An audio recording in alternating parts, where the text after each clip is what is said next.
അപ്പോൾ ഞാൻ പറഞ്ഞു അമ്നിയോട്ടിക് ഫ്ലൂയിഡ് കുറയണമെന്നുണ്ടെങ്കിൽ അതിന് ധാനാന്തര ഗുളിക കഴിക്കണമെന്നൊന്നുമില്ല. അത് അതിൻ്റെ കോസസിൽ ഒലിഗോഹൈഡ്രാമിനോസിൻ്റെ കോസസ് എടുത്ത് നോക്കിയാൽ തന്നെ അറിയാം. പിന്നെ ഒരുപാട് കാരണങ്ങളുണ്ട്.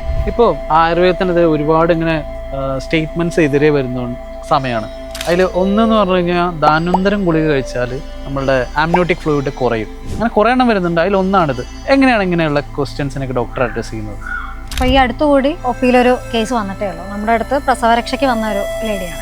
അവർ ഫസ്റ്റ് തന്നെ ചോദിച്ചത് അവരുടെ സിസേറിയൻ സെക്ഷൻ ആയിരുന്നു. അവർ ഫസ്റ്റ് തന്നെ എന്നോട് ചോദിച്ചത്, ഡോക്ടർ ഏതെങ്കിലും തരത്തിലുള്ള ആയുർവേദ മരുന്ന് കഴിച്ചാൽ നമുക്ക് ഫ്ലൂയിഡ് കുറയോ ചോദിച്ചു. അപ്പം ഞാൻ അവരോട് ചോദിച്ചു, എന്തേ നിങ്ങളതിന് ആയുർവേദ മരുന്നൊന്നും കഴിച്ചിട്ടില്ലല്ലോ ചോദിച്ചു. പറഞ്ഞു ഇല്ല, എൻ്റെ അടുത്ത് ഡോക്ടർ ചോദിച്ചിരുന്നത്. അപ്പം തന്നെ എനിക്ക് കാര്യം മനസ്സിലായി. കാരണം നമ്മളത് കുറച്ച് കാലമായിട്ട് ഡീൽ ചെയ്തുകൊണ്ടിരിക്കുന്ന ഒരു വിഷയമായിരുന്നു. ഞാൻ ചോദിച്ചു, എന്താ ധാനാന്തരം ഗുളികയാണോ ചോദിച്ചത്. പറഞ്ഞു അതെ. അപ്പം ഞാൻ പറഞ്ഞു അമ്നിയോട്ടിക് ഫ്ലൂയിഡ് കുറയണമെന്നുണ്ടെങ്കിൽ അതിന് ധാനാന്തരം ഗുളിക കഴിക്കണമെന്നൊന്നുമില്ല. അത് അതിൻ്റെ കോസസിൽ ഒലിഗോഹൈഡ്രാമിനോസിൻ്റെ കോസസ് എടുത്ത് നോക്കിയാൽ തന്നെ അറിയാം. പിന്നെ ഒരുപാട് കാരണങ്ങളുണ്ട്. കൃത്യമായിട്ടുള്ള ഒരു ഫ്ലൂയിഡിൻ്റെ സർക്കുലേഷൻ ഇല്ലാതിരിക്കുകയോ അല്ലെങ്കിൽ പ്രൊഡക്ഷൻ ഇല്ലാതിരിക്കുകയോ ചെയ്താൽ തന്നെ അമ്നിയോട്ടിക് ഫ്ലൂയിഡ് പറയാം. അപ്പോൾ അതിന് ധാനാന്തരം ഗുളിക വില്ലനാക്കേണ്ട ആവശ്യമില്ല. അപ്പോൾ പലപ്പോഴും അത് ആയുർവേദത്തിന് അഗെയിൻസ്റ്റ് ആയിട്ട് നടത്തുന്ന ഒരു പ്രൊപ്പഗാൻഡയായി മാത്രമാണ് ഞാനതിനെ കാണാറുള്ളത്. നമ്മളാൽ സാധിക്കും വിധം രോഗികളെ അത് പറഞ്ഞ് ബോധ്യപ്പെടുത്താറുണ്ട്.